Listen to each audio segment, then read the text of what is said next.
can hit. He can hit for some power, and as Timmy indicated, he can run the bases. He's a pretty good fielder. And let me tell you, he is loose. He is loose. He's some ball player. We heard a little bit about Dan Quisenberry, the reliever for Kansas City. He's a lot like DeColvio. He doesn't throw hard, they say. He's a sidearm, almost like a junk baller. With Quisenberry in the bullpen, of course, the Phillies ace Tug McGraw. When can Tug come back after all the pressure games that he's been in? I think Tug can come back tonight, but it's rare that you see a home team in a World Series want to leave their home park with a 1-1 record. I think the Phillies would be satisfied leaving Philadelphia 1-1 if Bob Walk can go 6 or 7 innings tonight and Lefty can churn up a complete game, coupled with the off day on Thursday will give the bullpen a chance to bounce back, and that's what they need more than any other thing.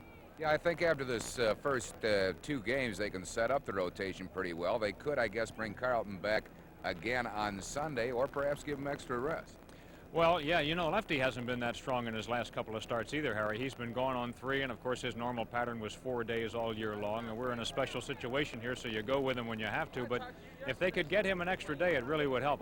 To me, I think one of the keys in the series is going to be the fact that Kansas City got through their playoffs using only 4 pitchers. They used their 3 starters in Quisenberry, and nobody else even pitched. So their middle inning pitchers have to be ready to go right now.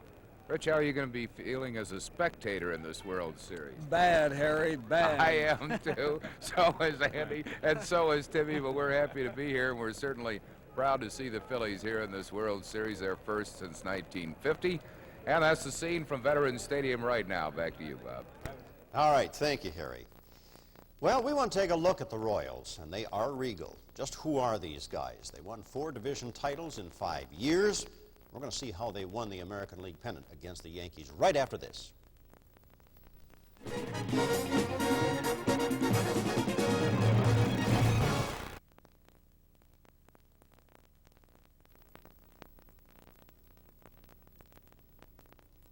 The Kansas City Royals got off to an impressive start in the American League playoffs. They beat the Yankees in the opener 7-2. But at the beginning, looked as if they were going to have problems because the Yankees belted back-to-back home runs in the second.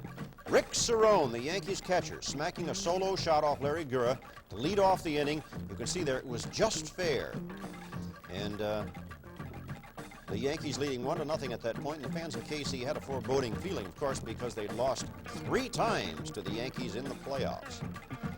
And now watch this, double trouble. Lou Piniella, the next batter, and he hits one in the same direction. Not quite as close to the foul pole. Back-to-back home runs, and the Yankees sitting on a 2-0 lead in the second inning, but that would be all they would score in the ball game. Because the Royals come back to grab a 4-2 lead, and Larry Gura gets in a groove and strikes out Piniella, who earlier homered. Game stays at 4-2 until George Brett comes to bat in the 7th, and there she goes, folks. American League batting champion nailing one to left center. Solo home run, joints jumping. In the 8th, more Royal fireworks as Willie Wilson smacks another base hit with Darrell Porter aboard. Also Frank White came with 2 out, everybody running, and it is a 7-2 score. And southpaw Larry Gura, who won 19 for the Royals during the regular season, would get what amounted to a 20th victory, although it doesn't go into the regular season stats, but I'm sure he was more than satisfied. In fact, he was elated. Porter makes the catch, the ball game's over. Phillies fans, you know, were denied 3 times in the past, so were the KC fans, and boy, were they celebrating.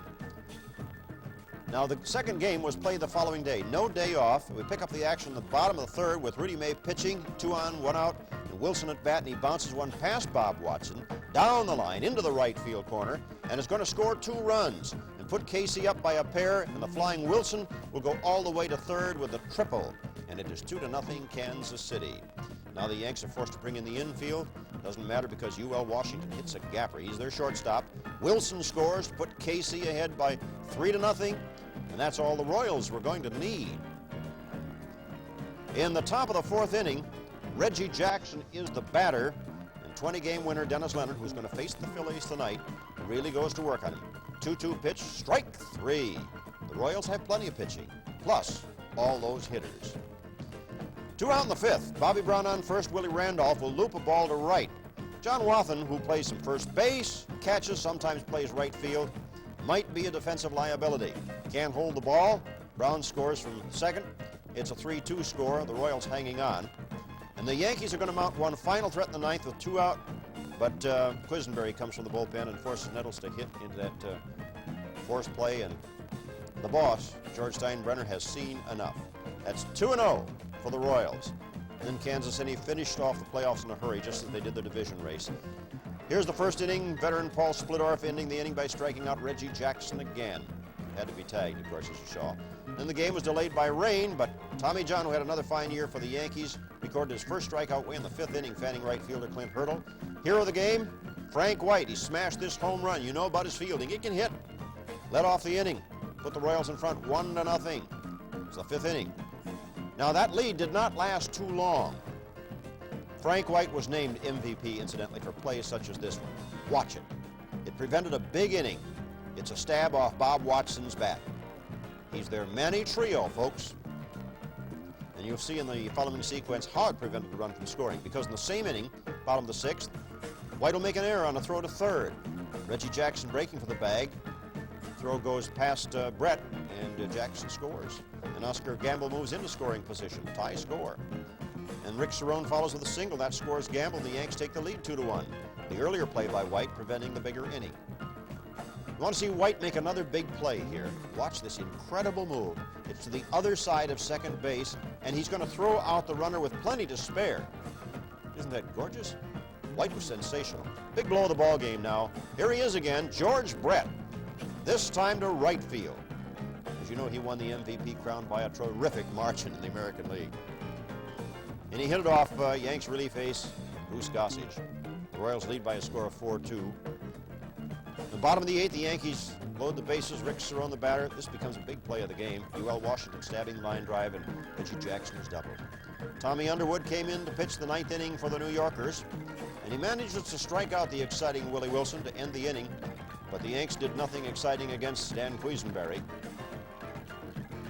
Final batter, Willie Randolph, is called out on strikes to end the ball game. Royals sweep the Yanks in 3 straight, a shocking show of superiority. They've enjoyed it against New York all season.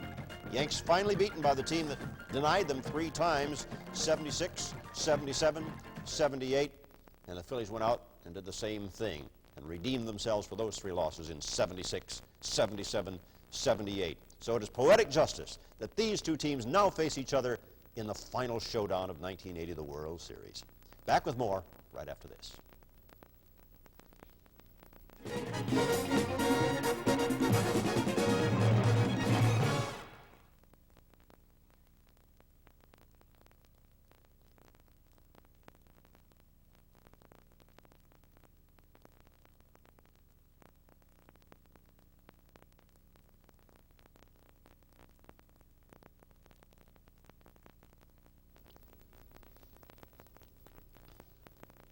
Well, lest we forget, Bob Walk last pitched on October the 2nd and won a crucial ball game for the Phillies against the Cubs. It was that Thursday night game, that extra game, and he had control problems and cost the Phillies in the first. De Jesus Walk stole second.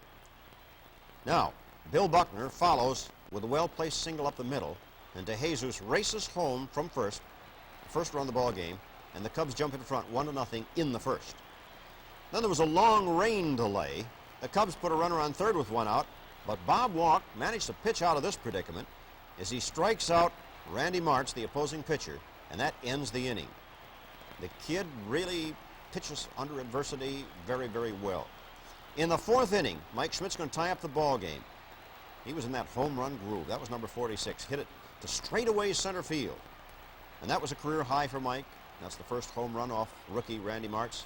And the game was all tied up 1-1. The Cubs had a base run in the 6th on an error, but the infield took care of matters here with a neat and relatively easy double play. Now to the bottom of the 6th inning. The Cubs showed off their infield dexterity this time. They also will reel off a very neat double play. De Jesus was an excellent shortstop. This game was a pitcher's battle between 2 rookies, Randy Martz and Bob Walk. Plenty of drama in the 7th. Their leadoff batter, Jim Tracy, hits a ball to deep center. Gary Maddox was on the bench at that time. Del Unser couldn't catch up to it. And Tracy would race all the way to third with a leadoff triple. And now you're going to see young Bob Walk really go to work. First, he gets a little ground ball from pinch hitter Jesus Figueroa. Now, Walk himself will make the play, the put out, and the runner stays on third. That's one out. Then Walk struck out Mike O'Berry on a called third strike. That was Bob's 7th strikeout of the game. Pinch hitter, Scott Thompson. And he lofts a fly to right field. It's an easy can of corn for Bake McBride. The Phillies are out of a big jam, and Bob Walk got a standing ovation. Bill Caudle pitches the 7th for the Cubs, 1 out. Del Unser slices a ball to left. This is into the corner for extra bases, and Del will reach second with a stand-up double. And now Keith Moreland at the plate. And as he had done so many times before, delivered again. Line shot up the middle, base hit. Unser races home from second, and the Phillies take the lead for the first time in the ball game, 2-1. A pressured ball game. Walk left in the 8th inning with 2 on and 1 out. Tug McGraw came in, faced Larry Bittner. Got a ground ball to Schmidt at third. Watch this. Around the horn, third to second to first. Double play. Still a 2-1 ball game. Bruce Sutter would come on to pitch in the bottom of the 8th with 2 out. Schmidt the batter. Grounds to third. Diller fires to second for a force on Rose. The throw is wild into right field. Rose races home 3-1 Phillies. Then Schmidt gets all the way to third. Then Greg Gross, who's coming alive now at the end of the season, comes up to the plate. And he slaps that single into left, and Schmidt scores. When the left fielder bobbles the ball, Gross will go to second. And the Phillies are going to lead in the ball game 4-1. Now the Cubs are going to rally in the 9th inning. The batter, the dangerous Mike Vail. He rips a double with Jerry Martin on base. Jerry got on base through an error. They race all the way home. And it's now a 4-2 ball game. Hang on, Phillies. Hang on, Tug McGraw. And you know what happened next. Tug McGraw got him 1-2-3. Striking out Carlos Lascano, preserving the win for young Bob Walk. Phillies won the game 4-2, and at that time moved into a flat-out tie with the Montreal Expos as they headed into that crucial series, which the Phillies won by taking the first 2 games. More to come on the Phillies today, right after this.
Last year, both the Royals and the Phillies, after 3 successive division titles, had very disappointing seasons, and their managers were both fired, Whitey Herzog and Danny Ozark. This year, under rookie managers, they both came back and are facing each other in the World Series.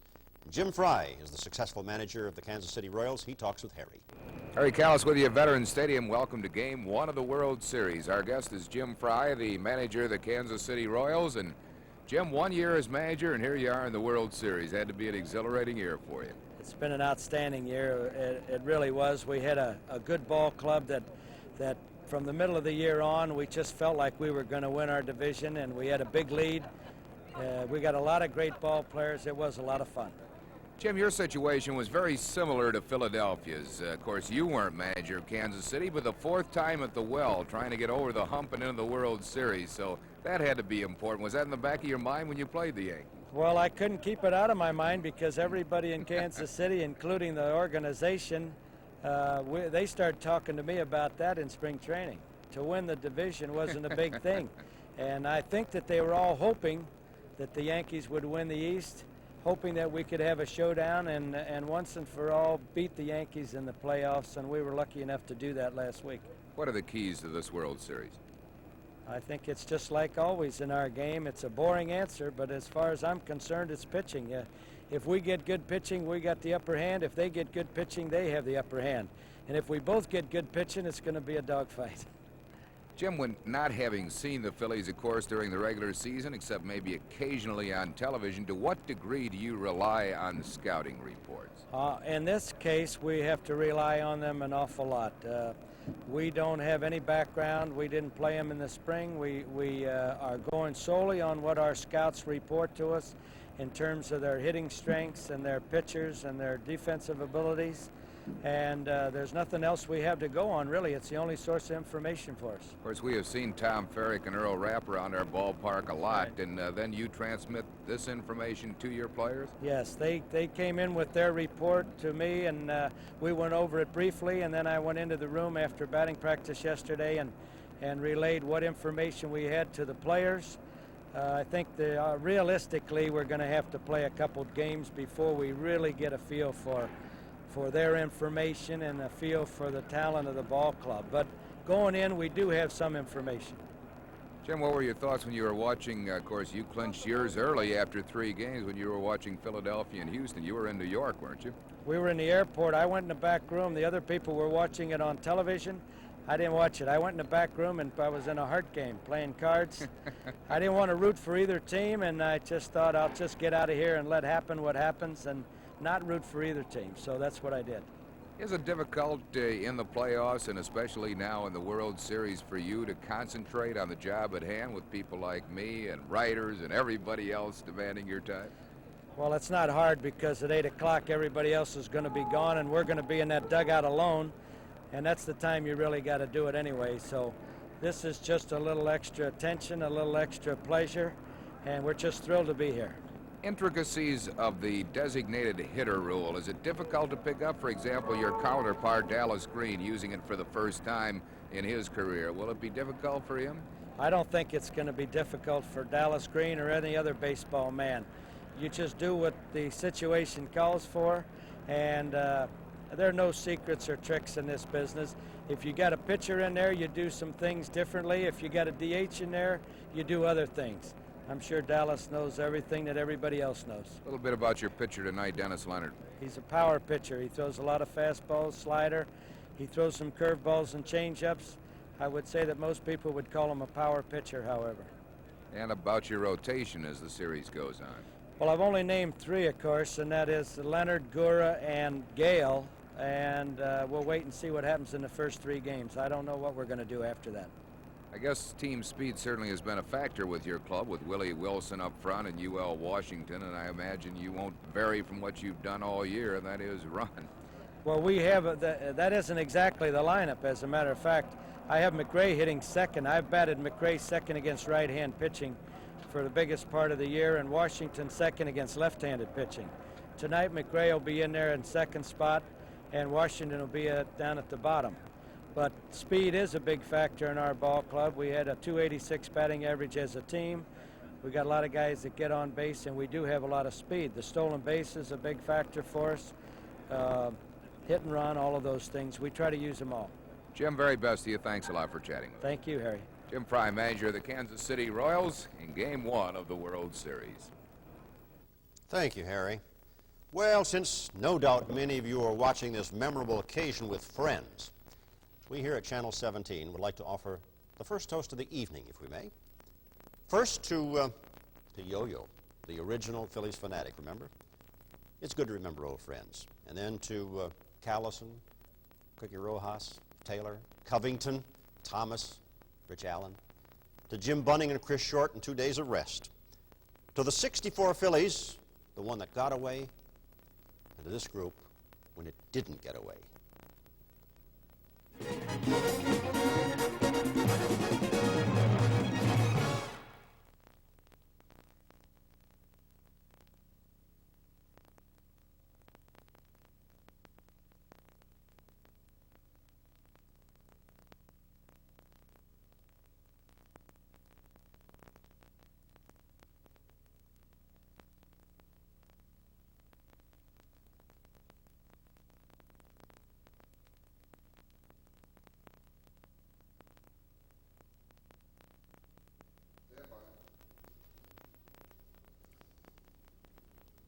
When did the Phillies really turn it around in this playoff series? Some think it was that controversial Saturday game at the Astrodome. Remember all those plays? Let's take a look at some of the highlights.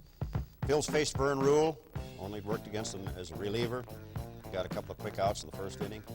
And Steve Carlton came to the mound for the Phillies, their stopper. Backs to the wall, they had to win it. He strikes out the leadoff batter, Terry Poole.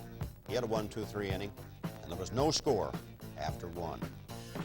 Remember the Phillies put 2 runners on base with 2 out in the second? Mike Schmidt at the plate. Took that big cut, only a high pop-up. Phillies just could not score any runs. At that point, they hadn't scored a run in 16 innings. They were shut out the day before. Remember the big play, of course, in the 4th inning. We'll set the stage, 2 on, nobody out. Maddox hits the ball to the pitcher. Did he catch or trap? You watch. We're convinced it was trapped. You want to see for yourself, we'll run it for you in slow motion. You know, if he doesn't catch it, it's 1 out. A long argument follows. They decided against a triple play. The decision was a double play, a catch and a double at first. They had to go to the president of the league to get the decision. Ruling was the ball was caught, the Phils play the game under protest, and the game was still scoreless in the 4th. Bottom of the 4th, leadoff batter, Enos Cabell. This one high to left. Lonnie Smith drifts back, turns around, ball goes over his head. Lonnie misplaying it, leadoff double, and then Morgan will move the runner to third on a ground ball. Batter Art Howe slams one to left. Lonnie Smith will make the catch this time. Watch this as the throw gets away. Incredible. Cabell scores 1-0 Houston. Even more incredible, Lonnie gets the ball, fires to third, and Howe is out to end the inning. Now the next hit you're going to see by Luis Pujols was only the 3rd of the ball game off Carlton. Again, over the outfielder's head, however. And again, that short hop off the wall. And Pujols goes all the way to 3rd with a triple. And the Phillies had to pull in the infield. And this has happened so many times before with the drawn-in infield. Slap a ball right through to drive in the second Houston run. The difference in the series now was that the Phils hadn't been able to bring that runner home from 3rd, and the Astros could. Steve Carlton had to leave in the 6th after walking the bases loaded. Dickie Knowles came in, got a fly ball to right field. Bake McBride drifted under it, made the catch. And Gary Woods appeared to score. We're going to have more controversy. Now there's proper protocol here. Dickie Knowles has to go to the rubber and then flip the ball to third baseman Mike Schmidt, and the Phils will appeal the play, and they won. And Houston was denied a run. Gary Woods had left third base too soon. No run. Inning is over. Astros get 3 more base runners in the 7th, all on walks. Denny Walling the batter against Ron Reed. And the big guy makes the play at first himself, and it's still a 2-0 ball game. All right, we have 2 on and nobody out for the Phillies coming up in the 8th inning. Pete Rose at bat. He gets one through the right side. Greg Gross will score from 2nd. Lonnie Smith will race to 3rd. Watch Pete. He races into 2nd. He's safe. 2-1 Astros. Attaboy, Pete. Now strange play on a slow hopper here by Schmidt. Morgan looks at 3rd. Schmidt is safe at 1st. Tying run scores. Lead run at 3rd. 2-2 ball game. Joe Sambito comes in to pitch. And now watch history repeat. Bake McBride, the batter. Down swinging with the lead run on 3rd. 2nd time in the playoffs. Manny Trio, the batter. Smacks the ball to right field. Jeff Leonard, did he catch, did he trap? Rose tags, races home. The replay shows he didn't catch it. The umpire made the wrong call. The Astros throw to 1st, and they claim that Schmidt is out. And the Phillies get 2 outs on a play when there were actually none. That was adversity. Now Manny Trio makes a fine catch to end the bottom of the 8th. And Phillies fans knew this game was an umpiring nightmare, but the Phillies have a 3-2 lead in spite of everything. 2 trapped balls, costing them at least 3 outs. Phils had a runner on 2nd in the 9th. Sambito strikes out Warren Brewster to end the inning. Into the bottom of the 9th with that 1-run lead. What a slender margin. And then with 1 out and a runner on 2nd, Terry Poole delivers again. What a series he had. Against Brewster, the Astros get the job done. Landeskog scores. Houston has tied the ball game into the 9th into extra innings again. 2 out in the 10th. Greg Luzinski comes up as a pinch hitter for Bake McBride, and he slams one out to the wall. What a sight. And Pete Rose is going to try to score from 1st. Bochy, the catcher, He bobbles, Rose bobbles him, scores, 4-3 Phillies. And then Manny Trio will deliver another extra base hit, this one a gapper, an insurance run, scores Luzinski, gave the Phils a 2-run lead, 5-3 ball game. Can the Phillies hold on? Again, they'll call on Tug McGraw. And again, he will come in and put down the Astros. 3 up, 3 down, strikeout and 2 pop flies, 3 straight extra inning ball games, and the series was all tied at 2 games apiece. We faced a final showdown, the 5th and final Sunday game. I'm going to show you highlights of that a little later. Now another break. We'll be